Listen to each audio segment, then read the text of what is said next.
Hello दोस्तों, स्वागत है आप सभी का एक बार फिर से आपके अपने यूट्यूब चैनल स्टडी मौका पर।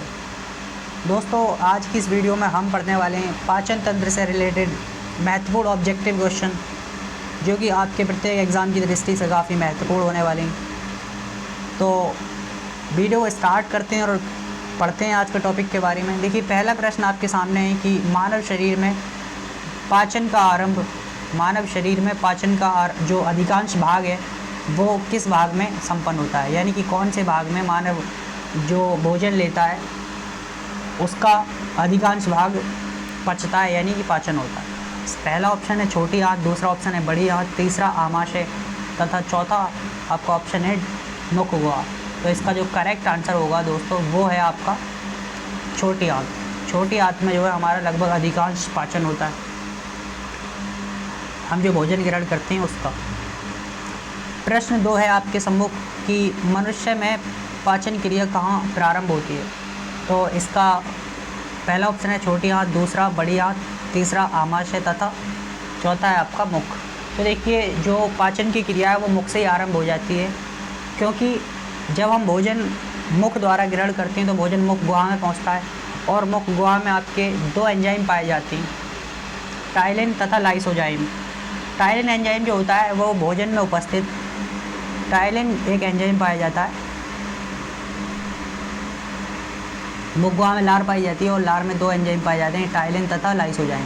तो टाइलिन जो है वो भोजन में उपस्थित जो स्टार्च होती है उसको ये शुगर में तोड़ देता है, उसको ये शर्करा में तोड़ देता है। स्टार्च को टाइलिन जो है माल्टोज में चेंज कर देता है, और जो लाइसोजाइम या फिर उसमें थायोसाइनेटाइन पाए जाते हैं वो भोजन के साथ जो सूक्ष्म जीवाणु या फिर सूक्ष्म जीव आते हैं उनको नष्ट करता है, और उनसे एक प्रकार से देखा जाए तो हमें रक्षा करता है, क्योंकि वो अगर हमारे भोजन में जाते हैं तो वो रोग उत्पन्न कर सकते हैं। तो ये भोजन में उपस्थित जो स्टार्च होती है उसमें लगभग 30% स्टार्च का जो पाचन है वो मुख गुहा के अंतर्गत ही हो जाता है, मुख गुहा के अंदर हो जाता है। तीसरा जो प्रश्न है आपके सामने कि मानव की पाचन नली लगभग कितने फीट लंबी है। तो इसका जो सही उत्तर है वो है लगभग 32 फीट लंबी। तो मनुष्य की जो आहार नली है उसकी लंबाई 32 फीट है। अगला जो आपका प्रश्न है कि मुख में जो स्टार्च का पाचन शर्करा में किसके द्वारा होता है। तो जैसा कि अभी मैंने बताया, टाइलिन नामक एंजाइम के द्वारा। दोस्तों, साथ ही साथ में देखिए ये जो एंजाइम दे रखे हैं पेप्सिन, लाइपेज तथा रेनिन, इनके कार्य के बारे में बताता चलूँ तो देखिए जो पेप्सिन नामक एंजाइम होता है वो आपका पाया जाता है, जठर ग्रंथियाँ होती हैं। आमाशय देखिए एक आपकी पाचक ग्रंथि होती है, तो आमाशय में जठर ग्रंथियाँ पाई जाती हैं आमाशय की दीवार पर, और वो जठर रस का स्रावण करती हैं। जठर रस में एंजाइम पाए जाते हैं आपका पेप्सिन तथा रेनिन। देखिए जो पेप्सिन होता है वो प्रोटीन को जो है सरल अणुओं में तोड़ता है, पहले प्रोटीन को जो है प्रोटीओज में, फिर जो है पेप्टोन्स में तोड़ देता है। तो इस प्रकार से जो आपका पेप्सिन है वो प्रोटीन को पेप्टोन्स में तोड़ने का कार्य करता है। दूसरा एंजाइम है आपका लाइपेज। लाइपेज देखिए बसा के पाचन में सहायक होता है, और ये बसा का पाचन करके इसको जो है ट्राइग्लिसराइड में चेंज कर देता है। लाइपेज बसा का पाचन करता है और बसा को ट्राइग्लिसराइड में परिवर्तित कर देता है। आपसे ये भी प्रश्न बन सकता है कि बसा का पाचन में सहायक एंजाइम कौन सा है, लाइपेज, तथा ये बसा को किस चीज़ में परिवर्तित करता है। तो ये ट्राइग्लिसराइड में परिवर्तित कर देता है। रेनिन की अगर बात करें तो देखिए रेनिन जो एंजाइम है वो रेनिन दुग्ध में उपस्थित जो प्रोटीन होती है उसको पचाने में सहायक होता है। दुग्ध में पाई जाती है आपकी केसिनोजन प्रोटीन, जिसको ये केसीन में परिवर्तित कर देता है, जिसको रेनिन जो है वो केसीन में परिवर्तित कर देता है।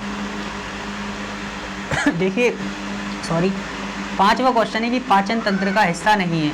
पाचन तंत्र का हिस्सा नहीं है वो आपको देखिए यकृत है, पित्ताशय भी है, कॉर्निया, आंत। तो इसका जो करेक्ट आंसर है वो होगा कॉर्निया, क्योंकि कॉर्निया जो है वो आँख का हिस्सा है।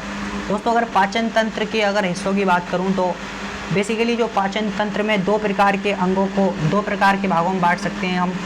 पहला है आपका आहार नाल, पाचन तंत्र के अगर भागों की बात करें तो पहला आपका आहार नाल और दूसरा आपका सहायक पाचक ग्रंथियां, सहायक पाचक ग्रंथियां। ठीक है, सहायक पाचक ग्रंथियां। तो देखिए जो आपका आहार नाल होती है वो एक जो है हमारी मुख से लेकर गुदा तक यानी एनस तक, मुख से लेकर माउथ से लेकर एनस तक एक लंबी सतत नलिका है जिसकी लंबाई लगभग 32 फीट होती है। और जो आपका आहार नाल है उसके भी अलग अलग भागों में डिवाइड कर दिया गया है। आहार नाल के जो मुख्य भाग हैं उसका पहला है आपका मुख गुहा। मुख गुहा, मुख गुहा के बाद में आता है आपका गिरसनी, फिर आता है आपका गिरासनली,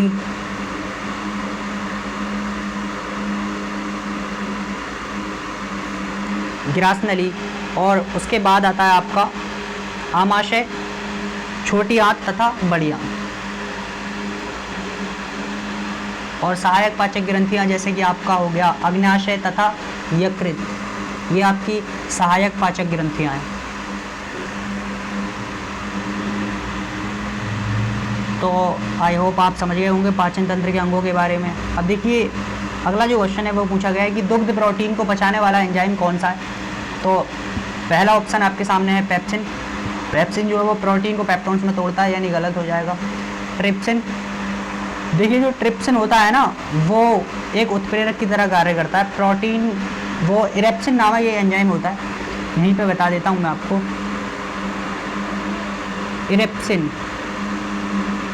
इरेप्सिन नामक एंजाइम होता है।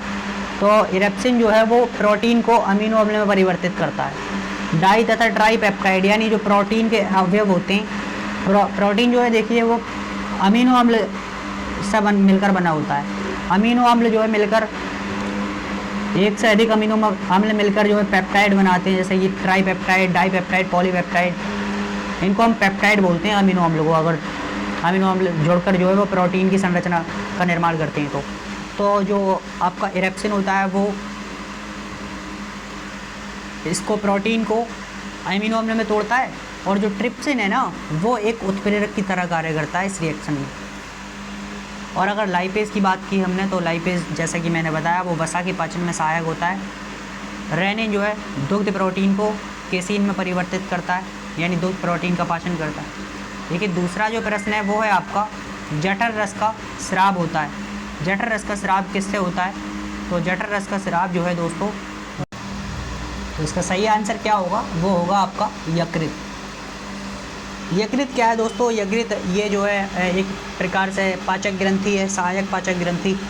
और यकृत ऐसा माना जाता है कि यकृत माना क्या जाता है, यकृत जो है मानव शरीर की सबसे बड़ी ग्रंथि है। यकृत कोशिकाओं से पित्त का स्राव होता है जिसको हम पित्तरस कहते हैं, जो कि यकृत की नली से होते हुए पतली पेशीय थैली, एक थैली होती है जिसको पित्ताशय बोलते हैं, पित्ताशय में एकत्रित रहता है।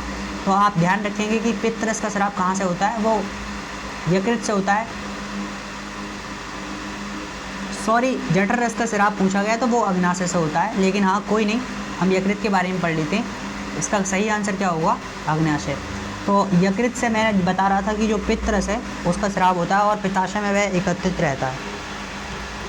और देखिए जो यकृत के कार्यों की बात करें तो यकृत जो है वो बाइल जूस और यूरिया का संश्लेषण करता है, कार्बनिक पदार्थों का संग्रह करता है, तथा जो आरबीसी होती हैं आपकी, जिनके बारे में हम आगे पढ़ेंगे, उनके निर्माण के लिए आयरन को स्टोर करके रखता है, लोहे को स्टोर करके रखता है। अगर देखिए बात करें हम आमाशय के बारे में, तो आमाशय जो है दोस्तों वो प्रोटीन पाचन का एक प्रमुख स्थान है। आमाशय की भीतरी दीवार पर पाई जाती हैं जठर ग्रंथियाँ, वहाँ पर से निकलता है जठर रस, उसमें पाए जाते हैं पेप्सिन तथा रेनिन, उनके वर्क हमने पहले ही पढ़ लिए। तथा हाइड्रोक्लोरिक अम्ल जो है वो भोजन को सड़ने से बचाता है। और छोटी आंत के बारे में भी हम थोड़ा जान लेते हैं। तो देखिए छोटी आंत जो होती है वो 3 भागों में बटी रहती है, आपका गिरहड़ी, अग्रछुदांत्र तथा छुदांत्र यानी इलियम।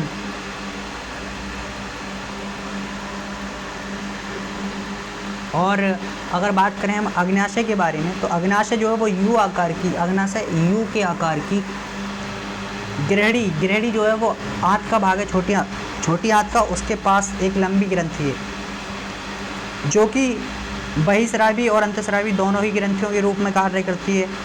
और ये इसके बहिस्रावी भाग जो उससे क्षारीय अग्न्याशी रस निकलता है जिसमें एंजाइम पाई जाती है, और अंतस्रावी भाग से इंसुलिन और ग्लूकेगॉन नामक हार्मोन निकलते हैं। अग्न्याशय से ही ट्रिप्सिन एंजाइम जो होता है उसका स्राव होता है, जो कि प्रोटीन को अमीनो अम्ल में परिवर्तित करने में क्या करता है, उत्प्रेरक की तरह कार्य करता है। इसके बारे में मैंने आपको पहले ही बताया। देखिए दूसरा जो अब आपके सामने प्रश्न आता है, 8वां प्रश्न, कि प्रोटीन को पचाने वाला एंजाइम कौन सा है। तो इसका सही आंसर जो होगा वो होगा आपका पेप्सिन। देखिए आपका जो अगला क्वेश्चन है वो है माल्टोज को ग्लूकोज में परिवर्तित करता है। इसका सही आंसर है माल्टेज। माल्टेज नामक एंजाइम जो है वो माल्टोज को ग्लूकोज में परिवर्तित कर देता है। और जो आपका देखिए सुक्रेज एंजाइम है, ये सुक्रेज जो है यानी सुक्रोज को यानी चीनी को एक प्रकार से ग्लूकोज एवं फ्रक्टोज में परिवर्तित कर देता है। और लैक्टेज की बात करें तो लैक्टेज जो है दुग्ध में पाई जाने वाली शर्करा लैक्टोज को ग्लूकोज तथा गैलेक्टोज में चेंज करता है। ग्लूकोज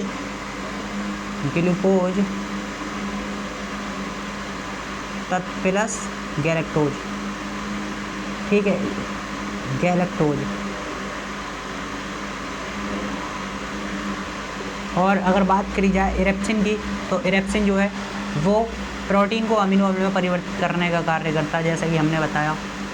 हिपेरिन का स्राव होता है, तो हिपेरिन का स्राव जो होता है वो होता है आपका यकृत से। दोस्तों आज के लिए इतना ही, मिलते हैं आपसे अगली वीडियो में। Thanks for watching and please subscribe for more videos study मौका यूट्यूब चैनल। धन्यवाद।